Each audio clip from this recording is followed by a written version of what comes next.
12 bob. O'tib ketish hetidan 6 kun ilgari Hazreti Ayso o'zi o'limdan tirildigan Lazar tug'an joy Baytoniyaga keldi. U yerda uningga ziyofat berildi. Marta u yerda mehmonlarni kutib o'tadi. Lazar Hazreti Ayso bilan hamdastixon bo'lganlardan biri edi. Maryam sap sumuldan yasalgan intayin qimmatbaholik atirdan oz kam bir qadoq akilib Hazreti Aysoning putlariga quydi va shoshlari bilan atirni uning putlariga surdi. Uy atirning xushpurg'i bilan to'ldi. Lekin Hazreti Aysoning shogirdlaridan biri, ya'ni keyin uningga sotqunlik qildigan Yahuda Ishqariyot, bu atirning qimmati bir odamning yillik kirimiga teng keladi ekan. Nemishqa bu atir setilib, puli kambag'allarga berilmidi, dedi. Bu so'zni u kambag'allarga ko'ngil bo'ldiganligi uchun emas, o'g'ri bo'lganligi uchun degan edi. U shogirdlarning o'rtaq pulini boshqaratdi va o'g'irlab xajlatdi. Ayolning ixtiyoriga qo'yivet, dedi Hazreti Ayso. U bu orqali mening dafn qilinadigan kunimga tayyorlik qilyapti. Kambag'allar har doim oranglarda, lekin men har doim oranglarda bo'lmayman. Zo'r bir turkum Yahudiylar Hazreti Aysoning Baytoniyada ekanligini angladi va yolg'iz Hazreti Aysoni emas, u o'limdan tirildigan Lazarni ko'rish uchun u yerga keldi. Oliy ruhaniylar bo'lsa, Lazarni o'ltirishni qasladi.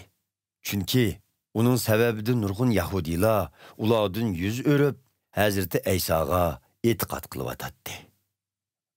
Atsi o'tib ketish hetini o'tkazishga kelgan zo'r bir turkum xaloyiq Hazreti Aysoning Yerusalimga kelayotganligini angladi.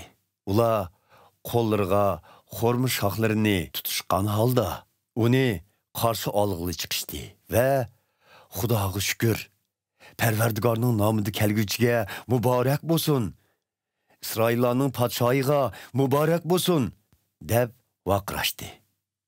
Hazreti Ayso bir taxay tepib mindi. Bu ishni Zakariya payg'ambar xeyli burun oldin aytib mundaq yozgan edi. Ey Yerusalim xalqi, endi qo'rqmanglar. Mana podshoyinglar taxay minib kelyapti. Uning shogirdlari u chaqda buni tushunmagan edi.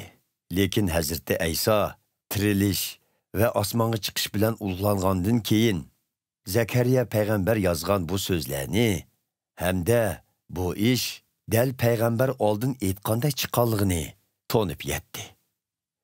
Hazreti Aysoning Lazarni yerlikdan chaqirib tirilganligini ko'rgan kishilar bu mo'jiz to'g'risida boshqalarga to'xtamasdan xabar qildi. Xaloyiq Hazreti Aysoni yaratgan bu mo'jizasini anglag'ashqa uni qarshi olg'ili chiqishdi. Parislar bo'lsa bir-biriga qaranglar, bizning qig'inimiz bekor ketdi.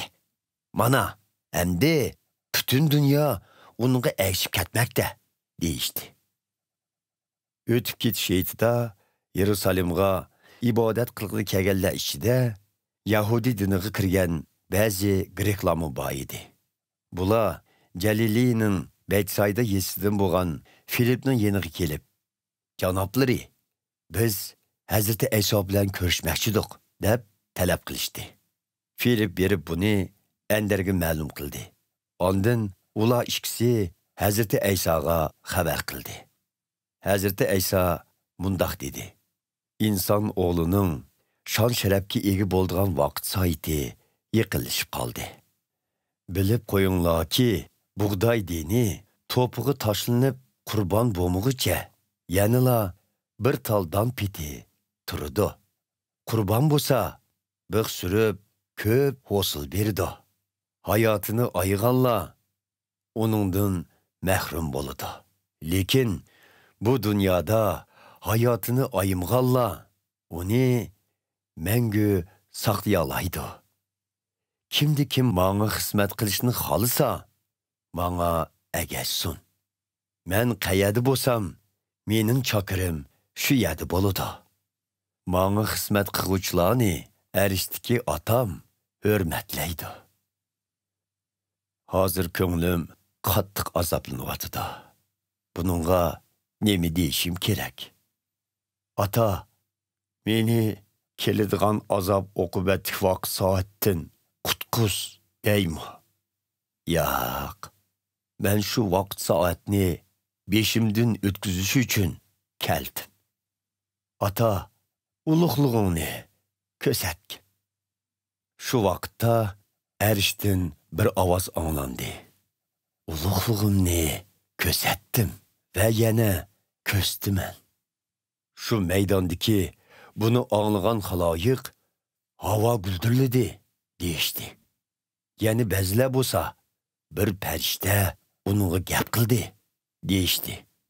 Biroq Hazrati Ayso bu so'zlar meni deb emas, sizlarni deb aytilgan.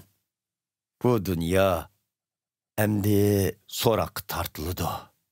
Bu dunyoning hukmdori shaytonmi? Endi og'diriladi. Men yerdan ko'tarilganimda butkul insonlarni o'zimga jalb qilaman, dedi. U buni deyish orqali o'zining qandoq o'ldiganligini uqtirdi. Xaloyiq bu gaplarni tushunmay Hazrati Aysodan muqaddas yozmalarda qutqizguvchi Masih o'lmay, mangu hayot turdi deyilgan tusa. Siz qandoq sizga inson o'g'li ko'tarilishi kerak deyalaysiz? İnson o'g'li zodi kim bo'ladi deb so'radi. Nurining oranglarda chaqnaydigan vaqti uzun emasdir. Shunga qorong'ulikning sizlarni besib olmasligi uchun nur bog' vaqtida davomli menginglar. Qorong'ulikda mangan kishi o'zining qayerga ketayotganligini bilmaydi. Shunglashqa nur oranglarda bog' vaqtda uningga ishoninglar. Buning bilan nurning farzandlari bo'lasizlar, dedi Hazrati Ayso. Hazrati Ayso bu so'zlarni qilgandan keyin xaloyiqdan ayrilib yoshirinib oldi. Gerçi u xaloyiqning ko'z oldida shuncha mo'jiza ko'rsatgan bo'lsa-mu, ular uningga e'tiqod qilmadi. Bu ahvol dal Yashaya payg'ambarning yozmasida oldin ola ko'rsilgandek chiqdi. Ey Parvardigor, biz yetkizgan so'zlarga kim ishondi? Sening kuch qudrating kimga ko'rsatildi? Xaloyiq Hazrati Aysoga e'tiqod qila olmadi. Buning sababini Yashaya payg'ambar oldin ola tushuntirib bergan edi. Parvardigor ularning ko'zlarini ko'r qildi, qalbini bexitlaştırdı. Bunun natijasida ularning ko'zlari ko'rmas, qalbi sezmas bo'lib qoldi. Ular gunohlarga tavba qilib, menga qaytishni xohlamaydi. Xolisidi men ularni saqaytatdim, deydi Xudo. Yashaya payg'ambar Hazrati Aysoning ulug'ligini ko'rganligi uchun bu so'zlarni uningga qarata oldin ola aytgan edi. Vaholanki nurg'ulg'an kishilar, hatto Yahudi oqsoqollarimi Hazrati Aysoga e'tiqod qildi. Lekin ular o'zlarining farishtalar tarafidan ibodatxona jamoatchiligidan qo'g'lab chiqib etilmasligi uchun e'tiqod qilganligini oshkorlamadi. Buning sababi ular insondan keldigan maqtashni Xudodan keldigan maqtashdinmi yaxshi ko'ratdi. Hazrati Ayso yuqori ovoz bilan mundaq dedi. Menga e'tiqod qilganlar mangli emas, meni avatkuchiga e'tiqod qilgan bo'ladi.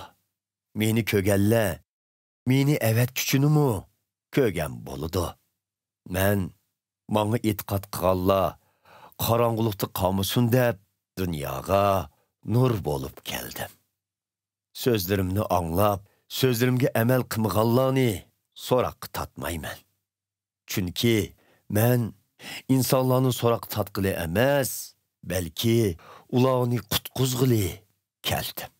Biroq meni rad qilganlarni va so'zimni qabul qilmaganlarni so'roqqa tatquchi bor. U bo'lsa-mu, aytgan so'zlarim bo'lib, u qiyomat kuni kishilarni so'roqqa tatidi.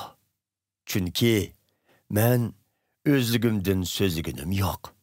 Nemini so'zlishim va qandoq so'zlishim kerakligini meni avatgan otam menga buyurdi. Uning buyrug'ining mangulik hayot elib keldiganligini bilaman. Shunga nemini so'zlasam, Xudo otamning menga buyrug'inidek so'zlayman.